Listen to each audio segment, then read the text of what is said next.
Buenas noches. Dios les bendiga a cada uno de ustedes. En esta oportunidad compartiré el tema legado, liderando una nueva generación, escrita por el doctor Milton Gay.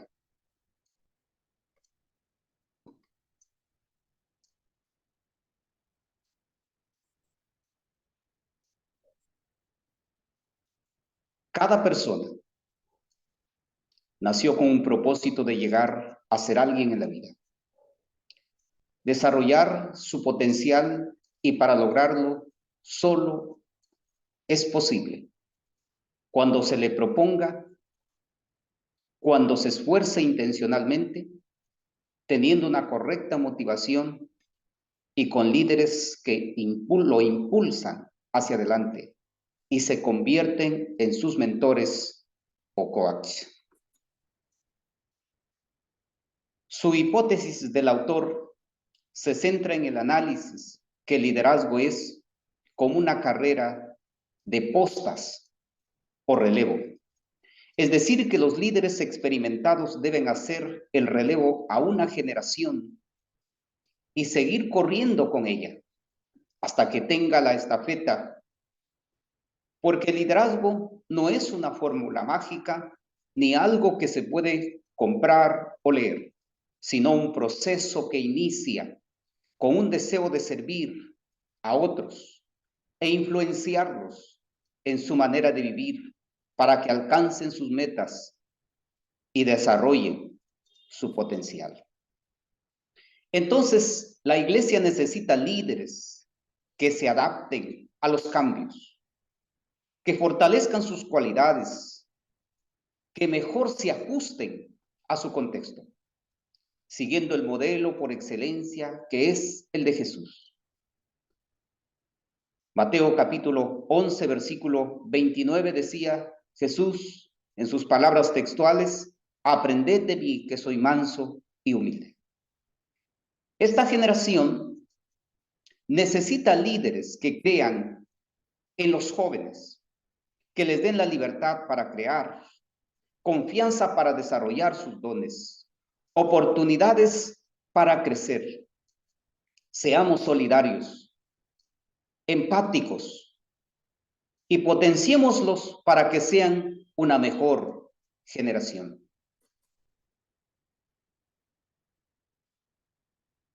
Presentamos las ideas principales sobre este tema.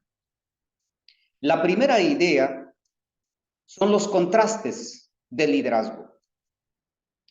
El liderazgo según los valores de Cristo. ¿Cómo es ese liderazgo según los valores de Cristo? Un liderazgo que se identifica por la humildad, como dice el apóstol Pablo en Filipenses, el capítulo 2, versículo 3. Un liderazgo que trata bien a la gente. Un liderazgo de siervo. Un liderazgo de empatía. Un liderazgo con amor. Un liderazgo con servicio. Un liderazgo que no busca intereses personales, sino que busca que otros se desarrollen de la mejor manera. Pero el contraste del liderazgo también tiene otra connotación. El liderazgo inclinado a las normas del mundo. ¿En qué consiste ese liderazgo inclinado a las normas del mundo? Tiene que ver con el liderazgo autocrático. Jesús les había dicho a sus discípulos que en su reino el liderazgo no iba a ser como los del mundo. Entonces, el liderazgo autocrático se caracteriza por ser absoluto sobre sus seguidores y equipos. Es verticalista. Por tanto, está buscando respeto y pleitesía. es un liderazgo que imparte sabiduría. Los líderes buscan seguidores para crear dependencia y para que alimenten su ego y su poder. Además, implementan programas donde sus seguidores tienen que rendirles cuenta y obedecerles de una manera incondicional. Su liderazgo está basado en mírame, escúchame y sígueme. Por lo tanto, en eso se diferencia. Pero también existe el liderazgo burocrático que se basa en instrumentos jerárquicos, donde los líderes son los que ejercen el poder sobre los subordinados y exigen respeto a sus normas. Este tipo de liderazgo es resistente a los cambios. ¿Por qué? Porque ellos ejercen un alto grado de control. Entonces, en esto se basa el contraste. La segunda idea principal es un liderazgo enfocado en la nueva generación. ¿Qué quiere decir esto? Un liderazgo enfocado en la nueva generación. Por el hecho de que la iglesia necesita en este tiempo líderes que se adapten a los cambios y que fortalezcan las cualidades que mejor se ajustan a sus contextos. Entonces, cuando hablamos de un liderazgo enfocado en la nueva generación, estamos hablando de un liderazgo relacional. Un liderazgo que no se trata del yo, sino que se trata de nosotros. Involucramiento, por el mismo hecho de que Dios es un Dios de relaciones. Al hablar de un liderazgo enfocado en la nueva generación, también estamos hablando de un liderazgo intergeneracional. ¿En qué consiste este liderazgo? Es en construir puentes entre lo moderno y lo posmoderno, entre la sabiduría y la tecnología, entre la experiencia y la pasión, entre el conocimiento y los sentimientos, entre la teoría y la práctica, entre el respeto y la ayuda. Entonces, el liderazgo intergeneracional se enfoca en las necesidades presenciales de nuestros adolescentes y jóvenes que son parte de esta generación del siglo XXI. Pero también está el liderazgo transformacional. ¿En qué consiste este liderazgo transformacional? Crea e inspira a sus equipos. Son siervos humildes y sencillos. Son visionarios. Piensan estratégicamente y lideran pensando en su legado. Como dice el apóstol Pablo a Timoteo en 2 de Timoteo, el capítulo 2, versículo 2.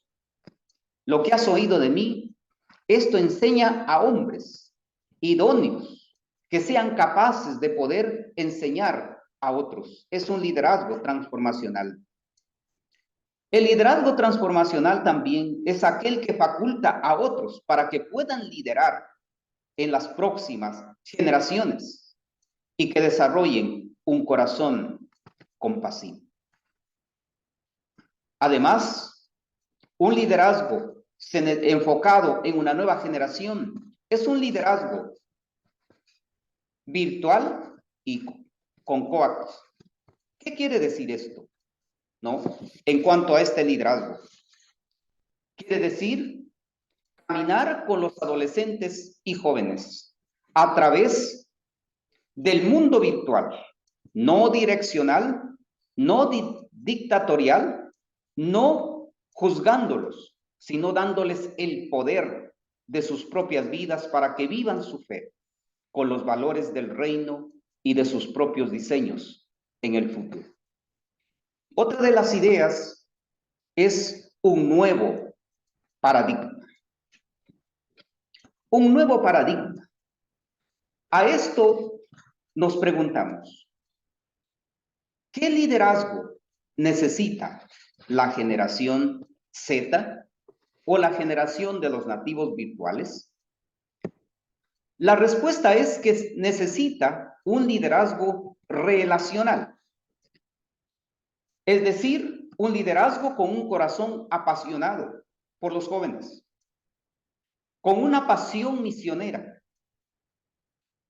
que trate de entrar en su mundo y compartir con ellos sus necesidades y sus propios intereses. Líderes que escuchen más de lo que hablan y que modelen a Jesús en su manera de ser, que sean encarnacionales y sepan hacer comunidades que se conviertan en mentores o en coaches. La cuarta idea es el liderazgo de mentoreo. Y aquí también nos hacemos una pregunta. ¿Cómo lidera un mentor? Un mentor lidera cuando está dispuesto y disponible para vertir su vida en el aprendizaje. También ayuda al mentoreado a alcanzar sus metas y desarrollar su liderazgo. Además, es ser un buen comunicador de objetivos y que ama a la gente y se relaciona con ella y lo hace con pasión. ¿Cuáles son las características de un mentor? Podemos mencionar algunas que se han descrito. Una de ellas es un discípulo reproductor. La segunda característica es un motivador. También es un inspirador como tercer característica. Cuarto, es un apasionado. Quinto, un modelo digno de imitar. Sexto, alguien con una vida de santidad y madurez espiritual. Séptimo, escucha y reconoce el potencial de los otros. 8, tiene discernimiento espiritual. 9, capacidad de crear una atmósfera de confianza, aceptación y espacio para los líderes jóvenes. Además, por último, crea espacio y gracia y rendición de cuentas. Estas son algunas de las características de un mentor. La quinta idea es el rol del coach en el liderazgo. Y aquí mencionamos pasos para una conversación de coach. Y por lo menos mencionamos 5 pasos para una conversación de coaching. El primero es conectar, cuyo propósito es conectar a las personas y generar confianza. El segundo paso es el objetivo, cuyo propósito es descubrir el tema. Pero también encontramos otro tercer paso, que es nada menos que ampliar o fomentar el descubrimiento de la percepción y las opciones. El cuarto paso es concretar, o sea, generar pasos prácticos. Y el último paso es los hitos, cuyo propósito es revisión y pasos prácticos. Pero también cuando hablamos del rol del coach en el liderazgo, estamos hablando de cómo desarrollar la habilidad del escucha, ya que este es un eje principal en este ámbito. Entonces, el líder tiene que buscar agenciarse o tratar de sumergirse en algunos pasos. Número 1, escuchar con la mente.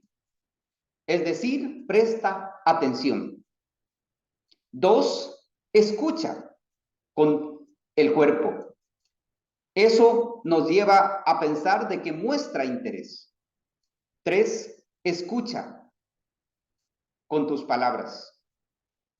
Es la retroalimentación.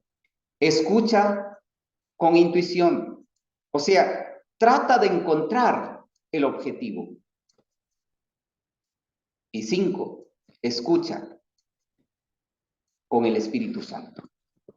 Estas son 5 ideas principales referente al legado. Los comentarios personales en este tema, puedo decir que es un excelente ejemplar para el liderazgo en este siglo XXI, ya que muchos de los líderes del momento somos inmigrantes en un mundo digital, donde está siendo gobernada por la generación llamados nativos digitales. El autor tiene mucha razón al decir que estamos predicando desde una plataforma moderna a una cultura postmoderna. Es de vital importancia también enfocar el tema del liderazgo con su énfasis legado desde la perspectiva bíblica, tomando como modelo a Jesús, cuyo liderazgo ha trascendido y trasciende a través de la historia hasta el día de hoy. En este sentido, comparto mi punto de vista con el autor, por la sencilla razón que no nos corresponde descubrir estilos nuevos, sino sumergirnos en lo que Dios ya lo describió en su palabra, para que entendiéndolo en su contexto, podamos traerlo al nuestro. Y como aplicación personal, una de las frases que me llamó la atención es la de Colin Powell, citado por el autor en la página 51, donde dice: el día que los soldados dejen de confiar sus problemas, será el día en que usted dejará de ser su líder. Estas palabras tienen una profundidad.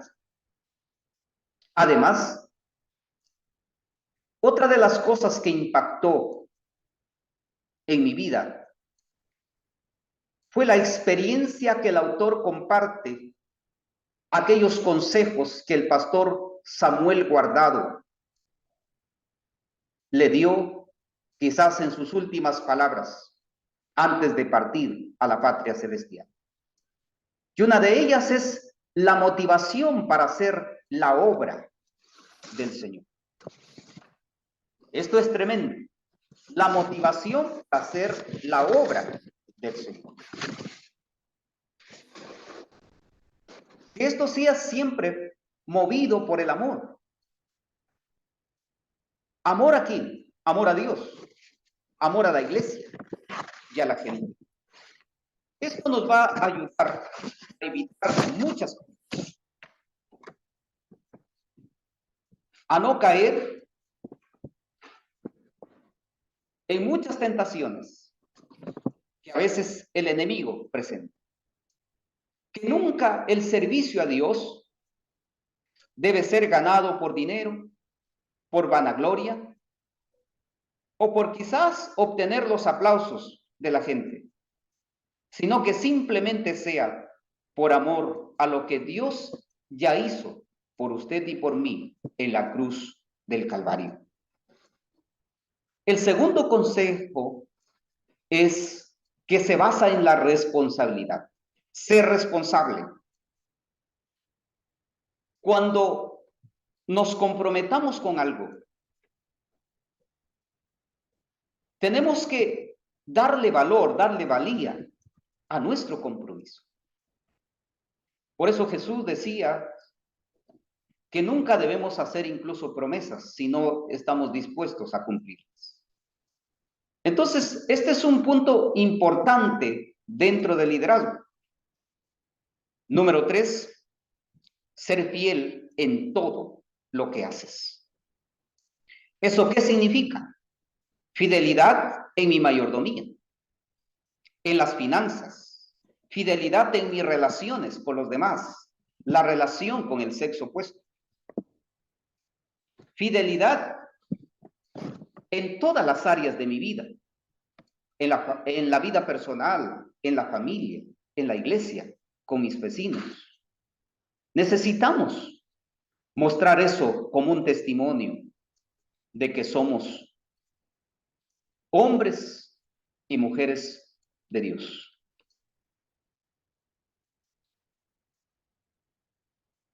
Como parte de la enseñanza para mi vida,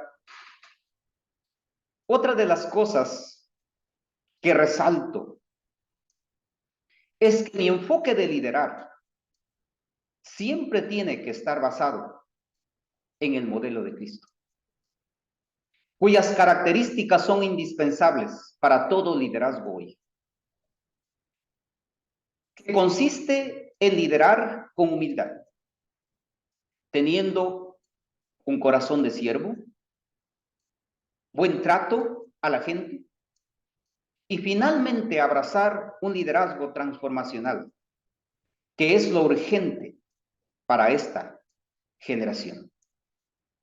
Es el anhelo y debe ser el deseo de cada líder que Dios nos ha dado la oportunidad para liderar a estas nuevas generaciones sin juzgarlos, sino más bien entrar en su mundo de ellos para encaminarlos, para seguir con ellos avanzando en esta brecha y tratar de acercarlos a Jesucristo como el máximo modelo en todos los tiempos. Que Dios nos ayude cada día. Muchas gracias y bendiciones.